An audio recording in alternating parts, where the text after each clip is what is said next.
Selamat datang di Stikes BTH.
Assalamualaikum warahmatullahi wabarakatuh, warga BTH sekalian. Alhamdulillah pada siang hari ini kita mengintip langsung nih. Kebetulan sedang ada kegiatan pengabdian masyarakat, pembuatan handshop yang diketuai oleh Ibu Hajah Apoteker Lilis Tuslinah MSI. Beliau adalah salah satu pakar di bidang pembuatan handshop dan alhamdulillah kali ini tim dosen yang terdiri dari prodi TLM, kemudian farmasi, keperawatan telah bergabung bersama kami semua untuk pembuatan sabun dalam rangka kegiatan pengabdian masyarakat. Sebelumnya ada baiknya saya kenalkan dulu anggota-anggotanya. Jadi terdiri dari ketuanya Ibu Lilis, kemudian anggotanya ada saya, Ibu Umi Mardiana, Pak Wawan Rizwawan, Bapak Rudi Hidana, Ibu Mary, Ibu Evi, Ibu Rohmana Sumartati, Ibu Dewi Petri, Ibu Kori, dan juga melibatkan mahasiswa 2 orang dari prodi TLM yaitu Bayu dan Yoga. Oke, nggak perlu panjang lebar, kita dengarkan langsung dari ketua kita. Bu Lis, gimana nih ceritanya, apa sebenarnya ide yang pertama kali tertuang dalam benak Ibu, terutama untuk pembuatan handshop kegiatan Pengmas ini? Gimana tuh Bu?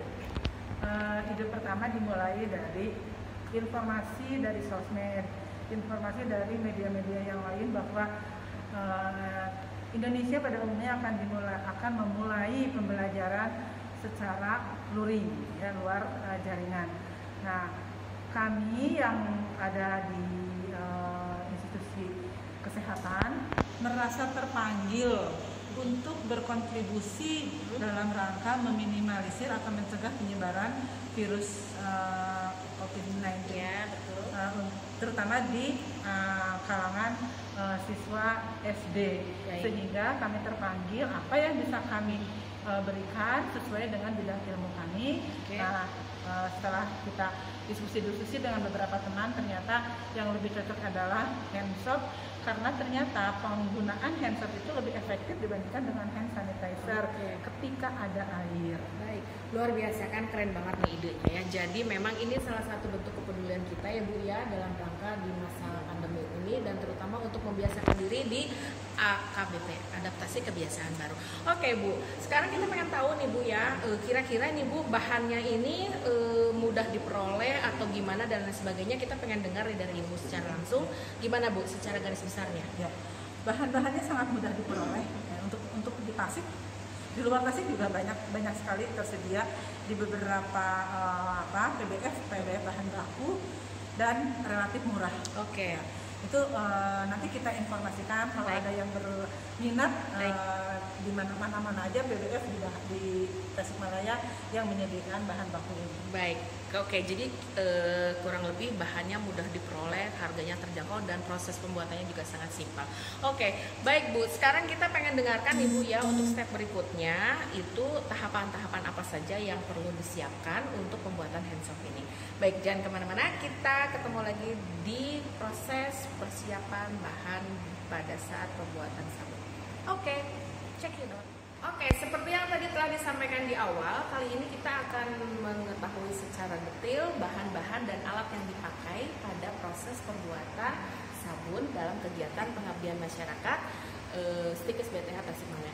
Di sini sudah tampil bersama saya Ibu Mary, ya, beliau akan menjelaskan kepada kita bahan apa saja dan alat apa saja yang akan dipakai pada kegiatan ini. Oke, Bu Mary, silakan. Apa saja nih Bu Mary yang kita pakai untuk kegiatan pengmas pembuatan sabun ini, bisa dijelaskan? Ini ada Texapon, ya, kemudian ada glycerin, kemudian ada karbomet, ini yang paling penting, semuanya juga penting ya. Kemudian ada juga sodium sulfat, kemudian ini ada pewarna, nanti ditambah lagi pelakor ya untuk menambah wangi ya Bu ya. Oke. Kemudian apa lagi Bu Mary? memakai gelas ukur, kemudian ada gelas kimia, pipet, kemudian ada bal, kemudian ada kaca arloji untuk menimbang, dan ada alat ini untuk memutar ya, memix ultra curek ya. Kemudian ada neraca seperti biasanya, seperti itu, simple. Baik, jadi kesimpulannya pada saat pembuatan hand soap ini kita tidak menggunakan peralatan yang rumit ya Bu Haji Lilis, kemudian bahan-bahan juga relatif mudah sekali untuk dijangkau gitu ya. Baik, kemudian ada lagi Bu Mary yang perlu disampaikan pada saat proses pengopenan. Oh, oke. Setelah ini nanti kita akan simak bersama ke tahap proses pembuatan seperti itu. Oke, baik. Sekarang langsung aja ke tahap proses pembuatan. Di sini sudah ada bersama saya Pak Dr. Rudi Hidayat. Beliau kebetulan sedang mengerjakan pengeringan bahan ya. Silakan Pak Rudi, bisa dijelaskan? Ya, ini termomer ya. Termomer ini tetap karbopol. Ini nanti kita panaskan, kita open selama 2 jam pada suhu 105 derajat Celcius. Demikian selanjutnya. Kemudian tadi saya melihat ini Bu Lilis sedang mempersiapkan apa nih Mbak? Coba bisa dijelaskan Bu? Saya lagi preparasi untuk pembuatan formula yang sudah dioptimasi. Jadi ada tahapan-tahapan untuk kita memperoleh satu formula yang tepat. Lakukan dulu optimasi formulasi. Kemarin kita sudah melakukan 3 formula, kemudian sudah dapat satu formula yang optimum. Nah, formula yang optimum ini kemudian kita buat dengan alat-alat yang kemungkinan besar bisa dilakukan di rumah. Jadi tanpa menggunakan ultraturan, tanpa menggunakan spiral, jadi kita hanya pengocokan biasa sehingga bisa dikerjakan di rumah. Baik, jadi itu hal yang paling penting ya Bu ya. Jadi supaya pembuatan sabun ini bisa lebih applicable di masyarakat, artinya kita menyesuaikan dengan kondisi yang ada di masyarakat dan kita membuat optimalisasi dulu supaya nanti masyarakat sekitar itu sudah bisa langsung membuat sendiri disesuaikan dengan peralatan yang ada di rumahnya. Oke, sambil menunggu ini saya ingin tahu juga proses sebelumnya ya Bu tentang menimbang. Yuk kita lihat. Di sini mahasiswa sudah siap, yaitu Bayu dan Yoga. Mereka akan terlibat dalam kegiatan pengabdian masyarakat kali ini. Silakan Bayu dengan Yoga, ini ceritanya lagi mau nimbang apa? Mau menimbang sodium sulfat. Oke. Berapa banyak yang ditimbangnya? 15 gram. Oke, silakan.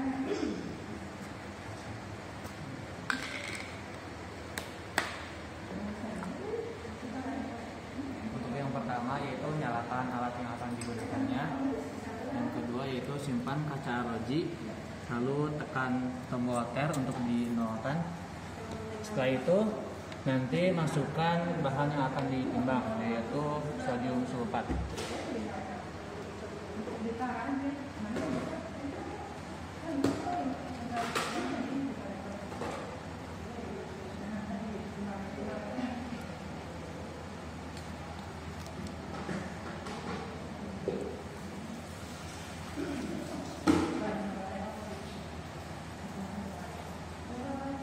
Untuk bahan yang akan ditimbangnya nanti tidak hanya sodium sulfat, tapi ada Texapon dan ada natrium lauryl dan ada yang lainnya. Oke, baik. Jadi demikian kiranya untuk proses penimbangan, nanti akan dilanjutkan dengan proses-proses yang lainnya. Baik, terima kasih informasinya. Sekarang, oh ya, saya mau menunjukkan ke teman-teman semua, ini ada produk yang sudah jadi, yang tadi sudah disiapkan oleh teman-teman yang lainnya. Oke, yuk kita lihat. Bu, ini lagi bikin apa nih Bu? Coba. Yang optimasi yang namanya bisa menjelaskan. Yang kemarin optimasi, kita membuat optimasi dengan apa namanya tuh membedakan kadar karbopol. Oke. Kalau yang ini apa nih? Karbopol ini yang 12%, Ya. ini yang saya 12 gram, 12% ya. Ya. Nggak 12%, ya. 1,2, 1,6 sama 2%. Ini maksudnya apa nih Bu? Dibuat begini untuk apa? Untuk mencari kekentalan yang bagus. Oke. Ternyata yang di 12 itu nggak terlalu kental, yang ini relatif kental, yang ini yang 20 sangat kental. Jadi optimumnya ada di 16. Oke. Apa nih Bu kira-kira pengaruhnya kalau misalkan kondisinya seperti ini, kemudian produknya ini nanti sudah jadi sabun? Kira-kira Ibu bisa menjelaskan? Ya. Kalau yang terlalu kental nanti terlalu banyak air yang digunakan untuk membilas tangan. Oke. Jadi kan nggak efisien. Baik. Kalau yang ini juga berarti sama ya Bu ya, kebalikannya Ya, jadi kalau yang ini bukan, malah ini bisa jadi merosak. ya.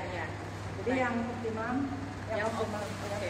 Baik, jadi teman-teman semuanya di studi pendahuluan kami sudah mendapatkan formulasi yang terbaik, yaitu pada saat penggunaan 1,6%. Oke, kita lanjutkan lagi tahap optimasi berikutnya. Jangan kemana-mana, nanti akan kita sampaikan secara live. Terima kasih. Check it out. Oke, baik. Sekarang kita masuk ke tahap bagaimana pembuatan hand soap ini yang tentunya nanti bisa diadop di masyarakat sekitar, ya. Baik, sudah ada di depan kita, di hadapan kita, Ibu Dewi Peti dan Ibu Lilis yang akan menjelaskan bagaimana tahap-tahapan proses pembuatannya. Silakan Bu, bisa dijelaskan secara detail bagaimana proses pembuatannya? Pertama, pindahkan Texapon ke baskom.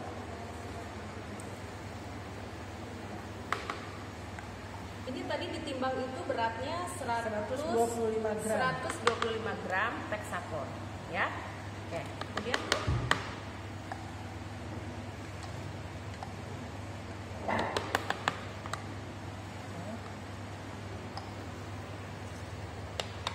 Campurkan natrium sulfat, tapi jangan semuanya, sisakan 1/4 bagian, kurang lebih.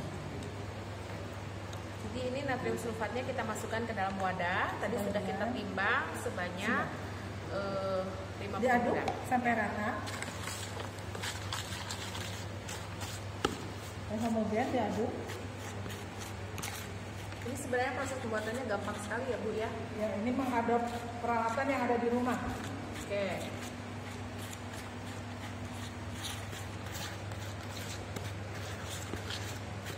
Ini proses pengadukannya harus sampai gimana nih Bu? Sampai nyampur, sampai homogen. Nanti juga akan kelihatan warnanya jadi putih. Baik. Sudah cukup? Belum. Jadi buat ibu-ibu di rumah nanti ini gampang banget ya Bu. Kayak ibu mau bikin kue, itu tinggal menghomogenkan saja sampai semuanya betul-betul tercampur dengan baik ya. Oke. Kemudian kita lihat di sini memang perubahan warnanya terjadi ya Bu ya. Oke. Tambahkan air sedikit-sedikit. Ini airnya berapa banyak Bu?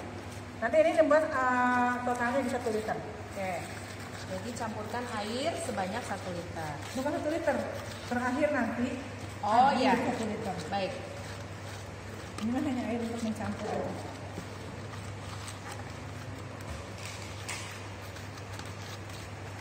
Ini maksudnya ditambahkan air untuk apa Bu? Untuk pencampuran. Oke.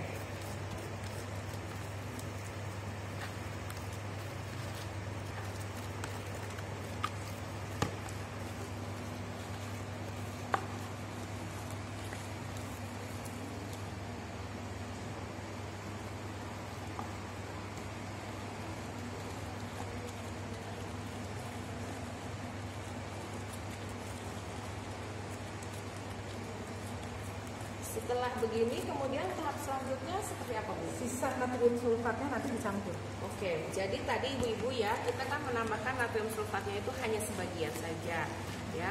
Setelah proses ini kemudian dilalui, kemudian kita tambahkan natrium sulfat kembali ya.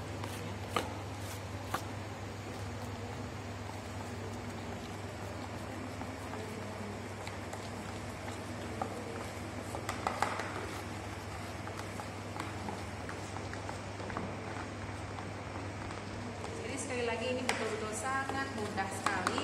Wadahnya juga tidak perlu wadah khusus, bisa menggunakan baskom yang ada di rumah. Kemudian pencampurannya juga cukup. Campurkan lagi sisa natrium sulfat. Ya, jadi kita campurkan lagi natrium sulfatnya yang tadi sampai adonan seperti apa, Bu? Sampai kental. Oke.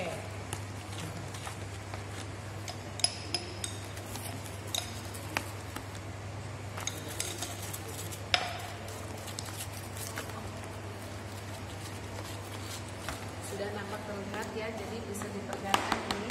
Ada perbedaan kan? Adonannya jadi seperti ini. Oke. Kemudian tambahkan kembali air sedikit demi sedikit. Sampai mengental.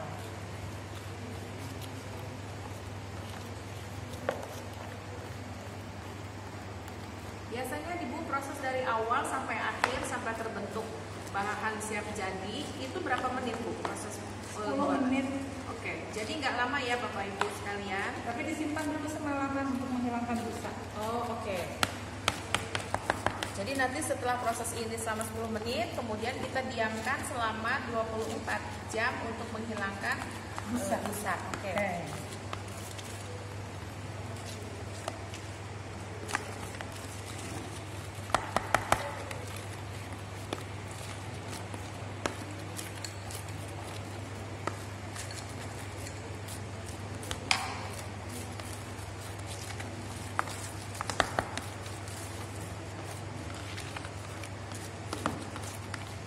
Setelah ini gimana, Bu?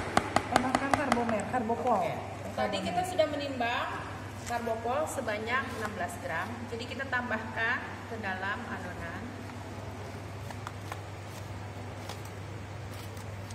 Sambil tetap diaduk, ya.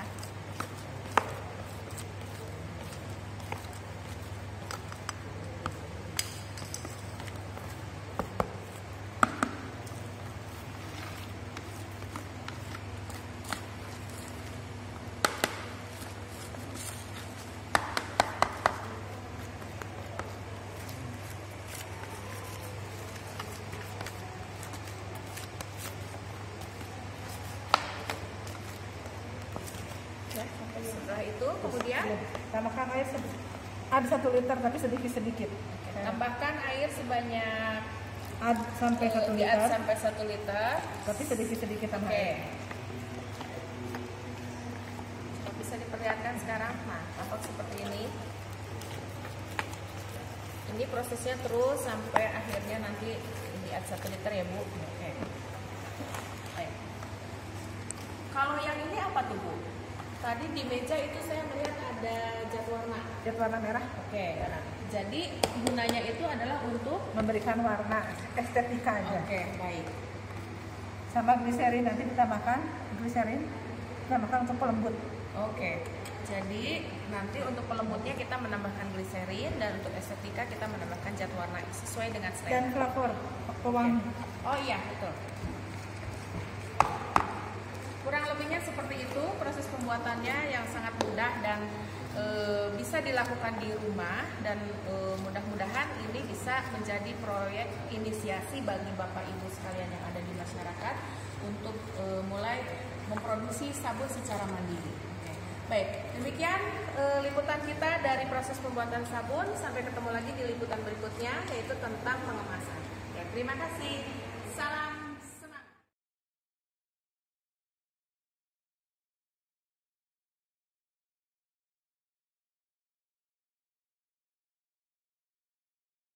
Dijelasin. Pak Wawan akan mencoba testimoni bagaimana sabun ini pada saat pemakaian apakah lembut, apakah berbusa, atau nanti silakan bagaimana hasil penilaian dari Pak Lurah.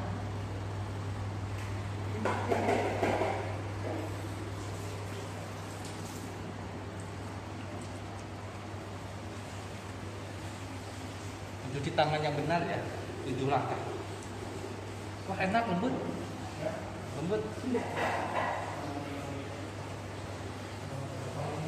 Lembut. Dan busanya cukup. Ya. Nggak panas di tangan, Pak? Nggak panas, lembut, empuk.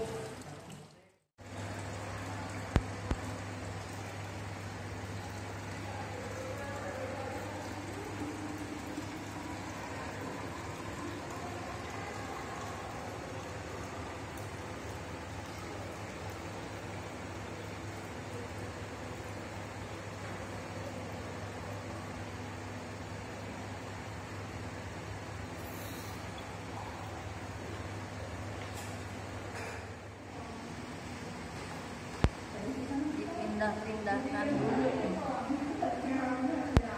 biar rapi.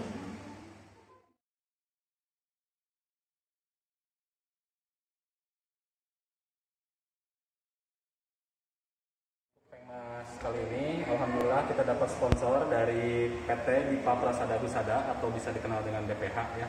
Di sini diantaranya ada Texapon sebagai bahan untuk pembuatan hand soap, kemudian ada natrium sulfat atau sodium sulfat, kemudian ada Carbomer sebagai basis dari si pembuatan hand soap itu sendiri, kemudian ini juga sama Texapon, kebetulan memang wadahnya belum sempat ini nanti akan ditambahkan lagi. Kemudian ada gliserin juga sebagai pengental dari si sediaan hand soap tersebut. Demikian mungkin ada beberapa bahan yang bisa kita gunakan untuk dalam pembuatan hand soap, dan kami ucapkan terima kasih kepada PT Dipa Prasada Husada DPH sebagai sponsor dalam pemberian alat dan bahan untuk pembuatan hand soap itu sendiri. Terima kasih.